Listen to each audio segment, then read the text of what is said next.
안녕하세요. 엄스쿨 매일 성경 읽기 사도행전 말씀 묵상 함께하고 있습니다. 오늘은 28번째 내용입니다. 사도행전 17장 뒷부분 내용 함께 보겠습니다. 그럼 이제 바울이 아덴에서 전도하게 되는데요. 오늘 이 본문에서는 이런 질문을 한번 드려봅니다. 그럼 복음을 막는, 복음의 전파를 막는, 그리고 오늘 내 삶에 이 복음이 더 능력 있게 다가오는 것을 막는 마귀의 장애물들이 있을 텐데요. 그런 거에 어떤 게 있는지 좀 함께 좀 생각해 보면 좋겠습니다. 여러분 사도행전 이제 17장에선 이제 드디어 바울이 가장 지적인 환경 가운데서 복음을 전하는 장면을 보게 됩니다. 지금까지 복음이 모든 사람들에게 다가갔습니다. 모든 상황에서 말이지.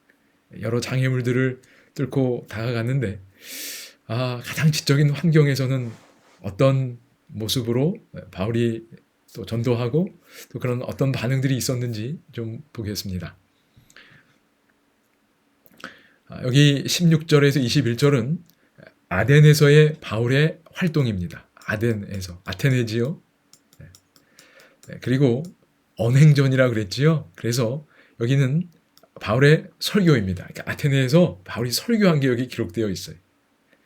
이 내용을 다 일일이 분석할 수는 없지만, 또 살필 수는 없지만, 대체적으로 어떤 포인트가 있었는지, 또 바울이 정말 말하고 싶은 게 뭐였는지를 중심으로 좀 생각해 보려고 합니다. 그럼 이번 질문입니다. 그럼 아덴에서 전도 활동을 하던 바울의 마음을 가장 직접적으로 보여주는 어떤 직접적인 단어가 있습니다. 여러분 사도행전 17장 어떤 게 있었을까요? 여러분 16절에 보면 바울이 아덴에서 그들을 기다리다가 이제 디모데와 실라를 기다리는 겁니다. 사실은 좀 그냥 너무 혼자 이런저런 활동하지 않고 좀 아마 좀 그들을 기다렸다가 오면 같이 뭔가 하려고 하지 않았을까 싶은데 기다리다가 그 성에 우상이 가득한 것을 보고 마음에 어떻게 됐다 그러지요? 격분이 일어났습니다. 그냥 견딜 수가 없는 겁니다.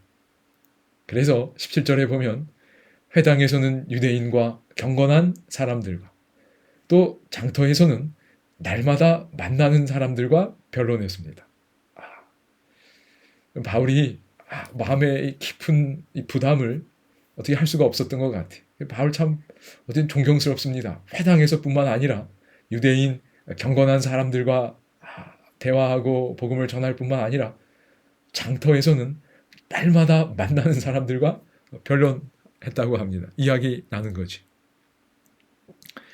여러분 우리 재림교회 주석에 보면 이렇게 설명합니다.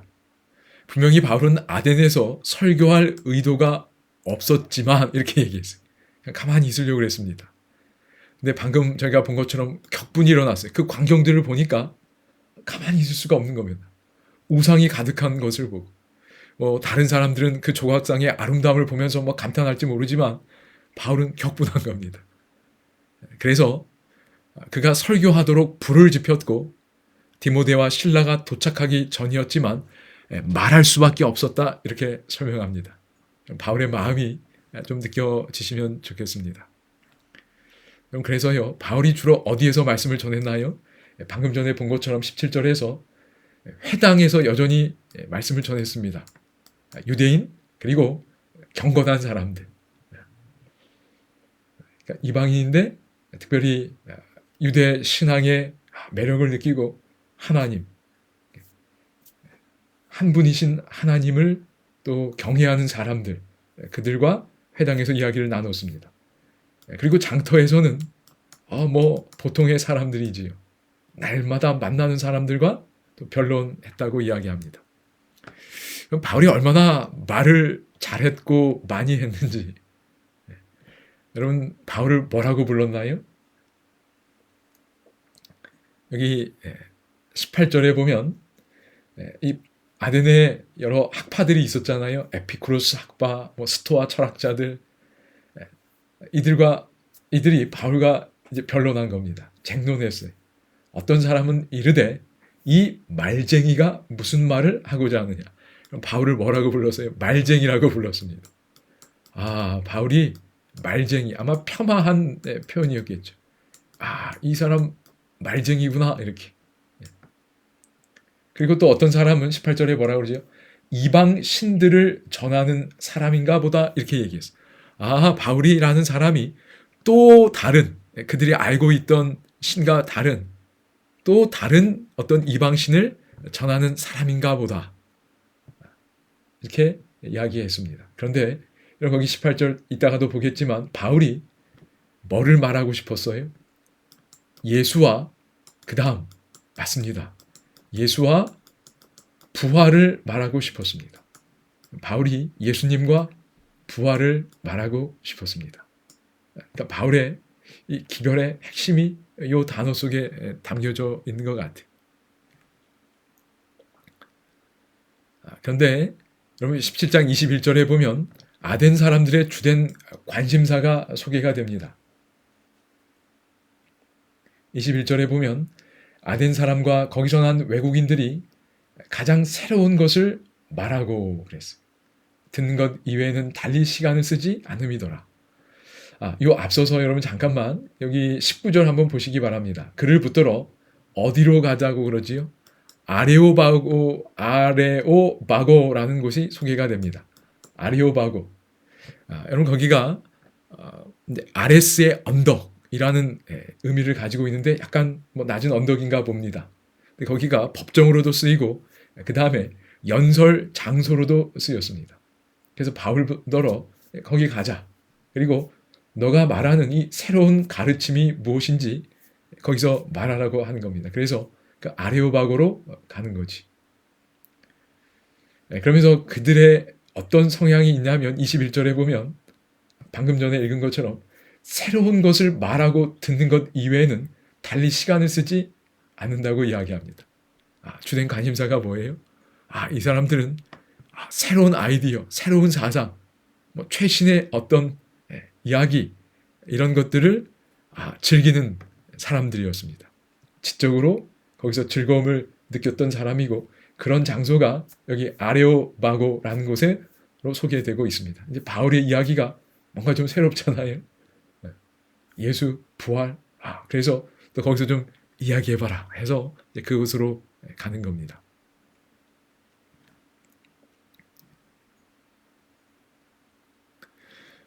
이제 6번 질문입니다. 17장 18절에 따르면 아까 봤던 거지요. 여러분 바울이 궁극적으로 말하고 싶었던 내용이 뭐지요?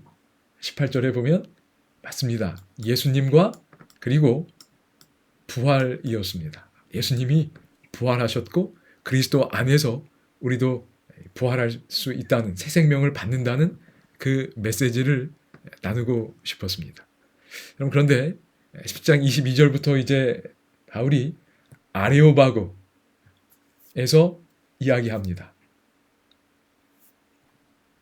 잘 듣다가 갑자기 중단된 어떤 지점이 나옵니다. 그 기별의 내용이 무엇이었을까요? 맞습니다. 부활입니다. 바울이 처음부터 부활 얘기하지 않았지요. 여기 22절에 보면 너희를 보니 범사에 종교심이 많도다 그랬어요. 일종의 뭐라 그럴까요? 인정하고 칭찬하는 거라고 그럴까요? 야, 너희들 참 종교심이 많구나. 이렇게 이야기합니다. 그러면서 23절에 내가 두루 다니다 보니까 알지 못하는 신에게라고 새긴 단도 보았다고 이야기합니다. 알지 못하는 신. 이제 그것을 내가 너에게 알게 하리라 그랬어요. 정말 참된 신이지요. 그런데 여기서 바울이 일단 인정하고 들어가는 건 뭐냐면 영어로 표현하면 they at least are searching. 그러니까 적어도 찾고 있구나라고 인정해 주는 겁니다. 야, 너희들이 종교심이 많고 참된 신을 너희들이 찾고 있구나. 그걸 인정해 줍니다. 그러면서 야, 너희들이 찾고 있는 그 신을, 그 참된 신을 내가 말해 줄게 라고 이야기하는 거지. 귀가 솔깃해서 잘 듣는 겁니다. 그러면서 24절에 창조주 하나님을 소개합니다. 천지의 주체, 만물을 지으신 하나님. 그러면서 그 24절에 뭐라고 그러죠? 야, 그런데 그 신은, 참된 신은 이 만물을 지으신 하나님이 어떻게 사람이 손으로 지은 그런 전에 계시겠느냐? 초월해 계신다는 거지. 뭐 그것도 듣는데 부담이 없습니다. 그리고 그 하나님께서 만민에게 생명과 호흡과 만물을 친히 주시는 하나님이라고 소개합니다. 생명, 그 사람들이 다 누리고 있어요. 호흡, 만물 다.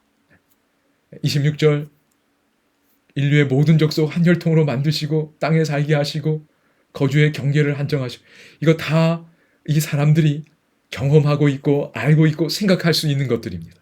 그러니까 그런 범위 내에서 창조주 하나님을 소개하는 겁니다. 그러면서 27절에 하나님을 더듬어 찾아 발견하게 하려 하십니다. 문제 없습니다. 여기까지 그냥 잘 듣고 있습니다. 어쨌든 뭐 수긍하고 혹은 이해하면서 그의 말을 듣고 있습니다. 멀리 계시지 아니하도다. 28절, 우리가 그를 힘입어 살며 기동하며 존재하고 있다. 우리가 그의 소생이라 하는 어떤 시인의 구절도 인용하지. 그러면서 29절에 우리가 하나님의 소생이 되었은즉 하나님을 금이나 은이나 돌에다 이렇게 우상으로 만들 것이 아니니라. 그러면서 여기 30절에 이렇게 얘기하지. 너희들에게 찾아왔는데 너희들이 알지 못하던 시대에는 하나님이 간과하셨어. 그런데 이제 다 명하사 회개하라 하셨다고 이야기합니다. 그러면서 공의로 심판할 날을 작정하시고 그 다음 이에 그를 죽은 자 가운데서 다시 살리신 것으로 예수 그리스도의 십자가와 부활을 이야기합니다. 모든 사람들에게 믿을 만한 증거를 주셨다고 이야기합니다. 딱 이 말이 나오자 32절에 뭐라 그러지요? 그들이 죽은 자의 부활을 듣고. 바울이 궁극적으로 말하고 싶었던 건 그리스도의 부활입니다. 그런데 그리고 물론 그리스도 안에서 우리의 부활이지. 이 부활의 이야기를 들으니까 어떤 사람은 조롱도 하고 어떤 사람은 내 말을 다시 듣자. 이제 그만하자. 이렇게 이야기하는 겁니다. 조롱 나오고 갑작스럽게 중단된 기별이 뭐지요? 부활입니다. 그리스도의 부활이었습니다. 앞선 내용들은 그들의 이성,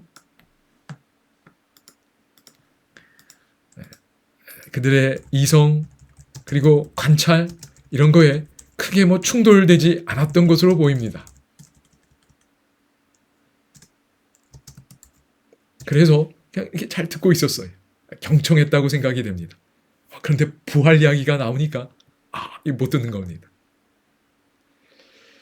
그리스도의 부활을 통하여 이전의 우상을 버리고 그리스도를 믿고 참된 부활 신앙 속에 살아가기를 바울은 바랬던 것으로 보입니다. 그런데 반응이 나뉘었습니다. 그래서요 34절에 보면 몇 사람이 그를 가까이하여 믿으니 그랬어요. 조롱도 하고 거절한 사람들 많이 있었지만 몇 사람이 그를 믿었습니다. 그 중에 아레오바고 관리 디오누시오라는 사람이 있었고 그리고 다말이라는 여자 그리고 다른 사람들이 있었다고 이야기합니다. 여러분, 우리의 인간의 이성 그리고 우리가 관찰하는 바 이것 역시 우리가 하나님을 이렇게 더듬어 찾는 일에 도움이 됩니다.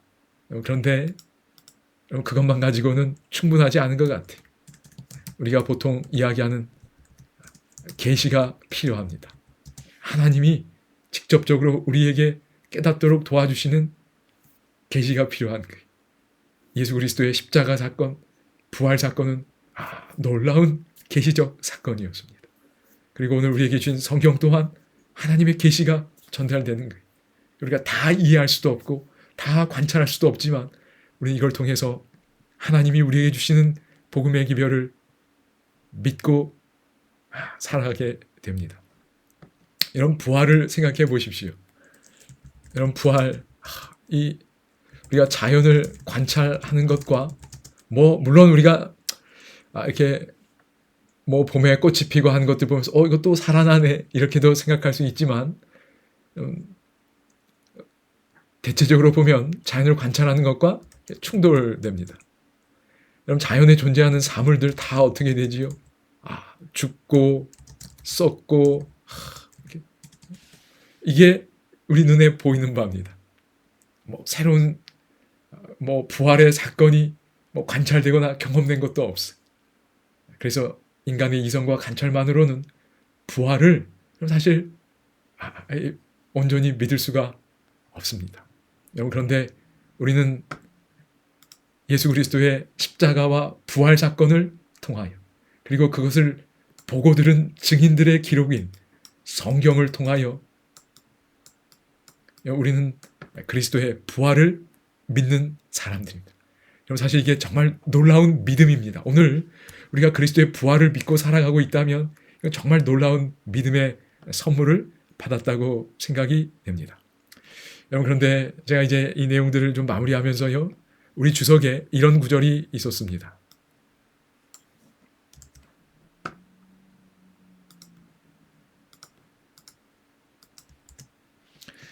지금과 마찬가지로 그 당시에도 세상은 영혼 불멸은 믿을 준비가 되어 있었으나 육체의 부활 교리는 받아들이려고 하지 않았다.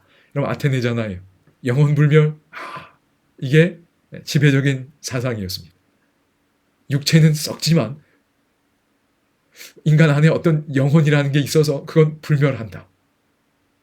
이런 건 또 믿었어요. 그런데 육체의 부활 교리는 받아들이려고 하지 않았다는 겁니다. 여러분 마귀가 이 땅에 뿌려놓은 복음을 받아들인 가장 방해 요소 여러분 영혼 불멸 사상이라는 것 다시 한번 확인하게 됩니다. 영혼은 불멸한다는 걸 믿는데 육체가 다시 살아난다는 부활의 복음은 이해하거나 수용할 수 없는 충격적인 메시지였던 겁니다. 그래서 대다수가 조롱하고 받아들이려고 하지 않았습니다. 오늘 우리는 참된 부활신앙을 회복해야 할 것입니다.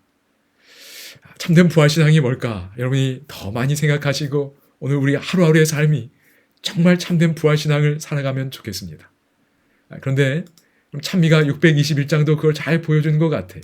621장 주 하나님 독생자 예수.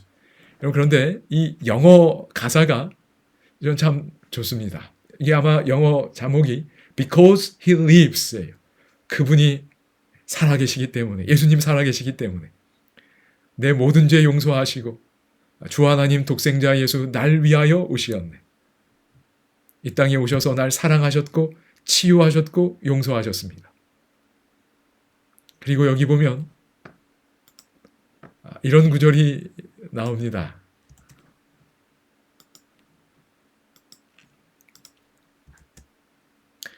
He lived and died to buy my pardon. 내 용서를 위하여 사셨고 죽으셨습니다. 그 다음에 빈 무덤이 거기에 있어요. To prove my Savior lives. 내 구주가 살아나셨다는 걸 말이지. 우리가 예수님이 부활하신 걸 믿으면 오늘 우리의 부활도 믿는 거지. 그래서 이렇게 말합니다.